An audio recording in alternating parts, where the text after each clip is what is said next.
գլուխդ պատով տվել ես դու։ Այլևս մի մցրու, այլևս մի մցրու, լսի, եթե ձեր ամեն սուտ խոսալու ժամանակ ասեի գլուխդ պատով տված նախադասությունը գլուխ չեր մնա։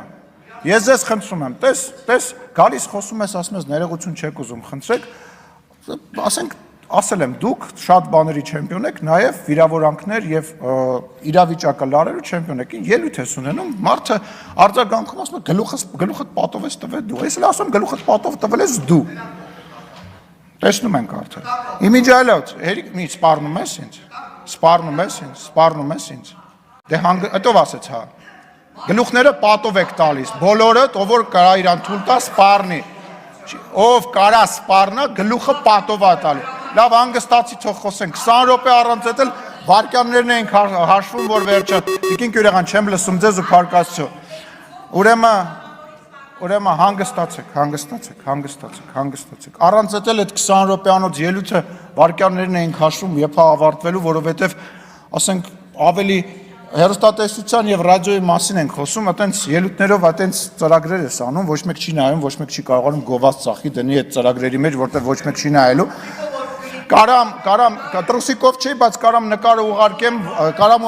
ուղարկեմ, նայես, տեսնես, որ մի գնա է, ուր ես գնում, բայց ես նորմալ փող եմ աշխատել, ձերպես փող չեմ աշխատել, արի նստի մի գնա,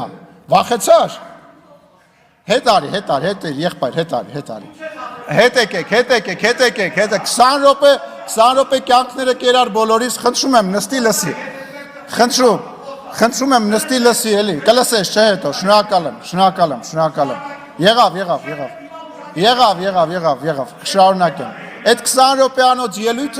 20 րոպեանոց ելույթը մի քանի բան կար, որ մեջը տպավորվեց, այդ մեկը, որ վիրավորանք հնչեցրեցիր, մյուսը էտեն էր, որ մեկ էլ պահի տակ ասում էր պատկերացրեք ու նկարագրում էր այն իրավիճակը, երբ որ կար առաջին հանրապետության ժամանակ, փորձելով դրանով արդարացնել կամ ինչ-որ ձևով նկարագրել այն իրավիճակը, որը որ բերեց նրան, որ առաջին հանրապետությունը վերացավ։ Հիմա դուք պատկերացրեք մի իրավիճակ, երբ որ 30 տարվա գաղջից հետո, մարդկանց ծեծելով սպանելուց հետո, մարդկանց թալանելուց հետո, ընտրություններ կեղծելուց հետո, մարտի 1 հոկտեմբերի 27 անելով, այս դահլիճում մարդկանց գնդակահարեցի հետո Հայաստանի Հանրապետության քաղաքացին մի օր դուրս է գալիս եւ կոալիցիոն դաշնակցությանը հանրապետականին, ասենց ճանապարհում է եւ պրծնում է այդ բանը մղձավանջից, վերջանում է այդ մղձավանջը, նոր եկած իշխանությունն է եւ ընդամենը մի տարի հետո սկսում է համաճարակ, համաշխարհային համաճարակ։ Համաճարակի ընթացքում Թուրքիան եւ Ադրբեջանը, որոնք իրար հետ մոտավորապես 110 միլիոն են կազմում, ել չեմ ավելացնում Պակիստան երկիրը, որը որ նույնպես աջակցում էր, հարձակվում է Հայաստանի Հանրապետության եւ Հայաստանի քաղաքացիների, ինչպես նաեւ Ղարաբաղի վրա հարձակվում է։ Այդ ընթացքում ներսում զինվորականները, որոնք որ փառահեղ տենց գովաբանված էին վերջին 30 տարվա ընթացքում, սկսում են սուտ տեղեկություններ պատմել ռազմաճակատում տեղի ունեցած իրավիճակի ժամանակ։ 5 տարբեր տեղեկություն են հայտնում, մեկը մի բան ասում, մյուսը մի բան ասում։ Այս նոր իշխանությունը բնական է տենց ընտրված, առաջին անգամ ընտրված իշխանությունը փորձում է ինչ-որ ձևով իրավիճակը փրկի, որովհետև դե պարզ է ինչի համար փորձում է փրկի։ Այդ ընթացքում ներսում, պետության ներսում գործի է դրվում 5-րդ շարասյունը։ Ազգային եւ բանը տենց հայրենասիրական լոզունգների տակ ներսից սկսում են պետությունը քանդել եւ փորձում են այնպիսի իրավիճակ ստեղծեն, որ պետականությունը որպես այդպեսին վերանա, որպեսի մի չգիտեմ զինվորական խումբ զավթի իշխանությունը եւ Հայաստանի Հանրապետությունը ունենա այն ճակատագիրը ինչ ունեցավ 1920 թվականին, օրինակ։ Տենց իրավիճակում։ Դրանից հետո Փառք Աստծո Հայաստանի Հանրապետության իմաստուն ժողովուրդը, չնայելով այն բանին, որ աչ ու ձախ բոլորին ասում էին դավաճան, որ 4000 զոհը վերածում էին 5000-ի, մեկ 7000-ի, բոլորին մեղադրում էին այն բանի մեջ, որ իշխանությանը մեղադրում էին այն բանի մեջ, որ այդ զոհերը իրանց հետ է կապված եւ իրենց մեղավորությունը, այնուամենայնիվ Հայաստանի Հանրապետության քաղաքացին գնում է ասում է, չէ եղբայր, ես շատ լավ գիտեմ, ում պատճառով է եղել այս պատերազմը։ Ես շատ լավ գիտեմ,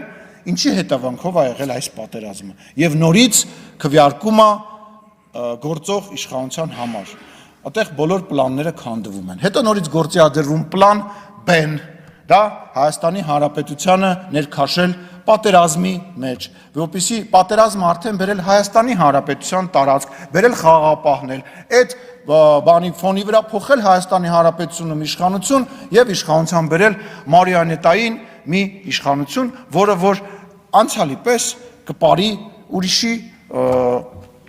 դուդուկի տակ։ Եվ փառք Աստծո դա նույնպես չի ստացվում։ Հիմա ինչա կատարվում։ Հիմա կատարվում է հետեւյալը, այդ 5-րդ շարասյունը շարունակում է գործել, այն գործում է նաև ազգային ժողովում, այն փարոսիկների պես համահունչ աշխատում է հակառակորդի հետ, մեկ-մեկ ռուսերեն լեզվով, ինչպես նաև օրինակ ես ենթադրում եմ, որ ինչ-որ դրվագներ, որը որ քիչ առաջ հնչում էր, ռուսերեն լեզվով է եկել այդ դրվագները եւ թարգմանվել եւ գեղեցիկ հայերենով փորձ է արվել ներկայացվել, դրա համար գիտեք ինչ տեքստը պետք է ինչ-որ ձևով բռնի մարդուն, դրա համար երբ որ լավ չես թարգմանում այդ տեքստը, ասենք Google Translate-ով ես թարգմանում կամ լավ չես տիրապետում, այսինքն մի հատ այդ 20 րոպեանոց անիմաստ տեքստերից է ստացվում, որը որևիցե բանի չի բերում։ Իսկ դուք իշխանություն չեք ուզում վերցնեք, ընդդիմությունը չի ուզում իշխանություն վերցնի, եւ դրա ապացույցները շատ են։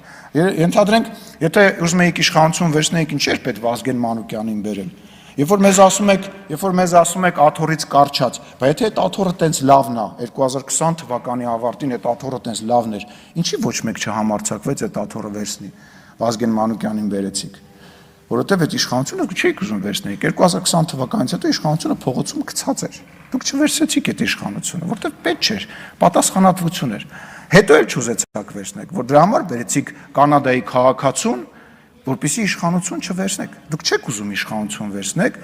առնվազն միջև այս պահը դուք չէիք կարողանում ու չէիք ուզում վերցնեք, որովհետև պատասխանատվություն է, բայց հետո ինչ եք անելու։ Կանգնելու եք ասեք նախկիններն են մեղավոր, մենք մարդիկ չեն հավատալու, որ մենք ենք մեղավոր, որովհետև մասնակից են եղել այդ ամեն ինչին եւ քվեարկել են։ Դուք իշխանություն չեք ուզում վերցնեք նաեւ հիմա։ Չեք ուզում։ Ձեր նպատակը հաջորդ ազգային ժողովում հայտնվելն է։ Այդ ելույթները, որ գալիս եք 4 տարի, 5 տարի այդ նույն բանը ասում եք։ Ինձ ձեզ թվում է, բացի ձեր կողքի շրջապատում հավաքվածները ինչ որ մարդ ավելանել է, այն մարդը, որը որ մեզ ընտրել է եւ ինչ որ բանի հետ կապված միգուցե վաղը մեզ չի ընտրելու, ձեզ չի ընտրելու, գնալու է երրորդ մեկին ընտրի, բայց ձեզ չի ընտրելու։ Նենց որ այդ որսը դադարեցրեք, դուք իրականում տուպիկի մեջ եք եւ այդ տուպիկը այտենց քաղաքական լուրջ տուպիկ է։ Այն նույն բաները, այն նույն, այսպես ասած, քաղաքական վերլուծաբանները, որոնք որ հիմա հայտնվել են ինտերնետում, ոդկասթներ են անում, հարցազրույցներ են տալի, դրա իմաստը ո՞րն է։ Հաջորդ ցուցակներում հայտնվել է։ Ես լավն եմ, դենց ելույթ եմ ունեցել, այսօրվա իշխանությանը քննադատել եմ, ինձ էլ վերսեք։ Հիմա հարգելի քաղաքացիներ, մրցույթը սկսված է։ Ով կհայտնվի ընդդիմության հաջորդ ցուցակներում եւ այն ամեն ինչ որ դուք տեսնում եք հեռուստատեսությամբ, ինտերնետով եւ մնացածով, ուղղակի առաջարկ է։ Մարդը գալիս է առաջարկում, տեսեք, ես կարամ այսիշ բանը ասեմ իշխանությանը եւ ինձ էլ վերսեք ձեր ցուցակ։ Խնդրեմ, շարունակեք ձեր մրցույթը։ Ես վստահ եմ, որ շատ մարդիկ այլևս հաջորդ ազգային ժողովում ստեղ չեն լինելու, ինչ որ նոր մարդիկ կհայտնվեն եւ դա նորմալ է ժողովրդավար իշխանության պարագայում։ Այնուամենայնիվ ինչ վերաբերում է դաշնակցության, ասում էր դաշնակցությանը փակել, ինչ որ սես բաներ խոսում, այն ինչ որ անում է դաշնակցության հայաստանյան այն կազմը, որը որ այսօր կա նաև Հայաստանում դաշնակցության փակման գործում չի արել որևիցե մեկը։ Այն ոնց որ դուք վարկաբեկել եք ու վարկաբեկում եք դաշնակցությանը, ոչ մեկ չի արել։ Դուք հայտնվել եք դաշնակցականները ազգային ժողովում, ուղղակի այդ պատերազմից հետո Հայաստան դաշինքի ֆորմատով Ռոբերտ Քոչարյանի դրամաբանությանը մեր ձեր կազմը, ձեր մասնակցությունը գնալով իշնում էր եւ էլի իշնելու է ու դուք էլ դա լավ գիտեք, դա խայտարակություն է, շատ վատ է, դա իրոք տխրելու առիթ է, որովհետեւ մարդել 130 տարի քաղաքական դաշտում լինի ու գնալով իրան կորցնի։ Այնուամենայնիվ խնդիր ունեք եւ հաջորդ գումարման մեջ բնական է, որ այդքան ներկայություն չեք ունենալու, չգիտեմ ընդհանրապես կունենաք թե չեք ունենա, բայց վերադառնալով թեմային ես մի հարց ունեմ, էլի ձեզ հարգելի մեր հյուր լսում եք։ Բարև ձեզ, պարոն Հակոբյան։ Պարոն Հակոբյան, ոնց է ստացվում, որ որոշ հեռուստաալիքներ կարողանում են ցույց տալ նորագույն ֆիլմեր, այսինքն ես գիտեմ ոնց է ստացվում, բայց դրա դեմը պետք է առնել։ Տեսեք, արդարությունից եւ օրենքից խոսացող մեր լրատվամիջոցների, այսպես ասած, սեփականատերը լրատվամիջոցները ինչ են անում։ Վերցնում են նոր ֆիլմ, ենթադրենք 100 տարվա մենություն ֆիլմը, որը որ 2025 թվականի ֆիլմ է, ինչ որ երրորդական կազմակերպության հետ պայմանագիր են կնքում եւ որ իբր իրենք գնել են այդ ֆիլմը այդ կազմակերպությունից եւ առանց իրավունքները ունենալու ցույց են տալիս։ Ես ուզում եմ հասկանալ, ինչքան է տևելու այդ պիրատությունը այս արդար ընդդիմադիր հեռուստաալիքների կողմից։ Կրկնում եմ, պիրատությունը, գողությունը արդար լուրեր տվող TV5, Երկիր մեդիա եւ այլ հեռուստաալիքների կողմից։ Ինչքան է այդ հանցագործությունը շարունակվելու եւ թոս փչոցի։ Իսկ ասելու շատ բան կա, վստահ եմ դուք էլ ինձ առիթները կտաք։ Շնորհակալություն։ Այժմ քաղաքացիական պայմանագիր խմբակցության անունից ձայնը տրվում է խմբակցության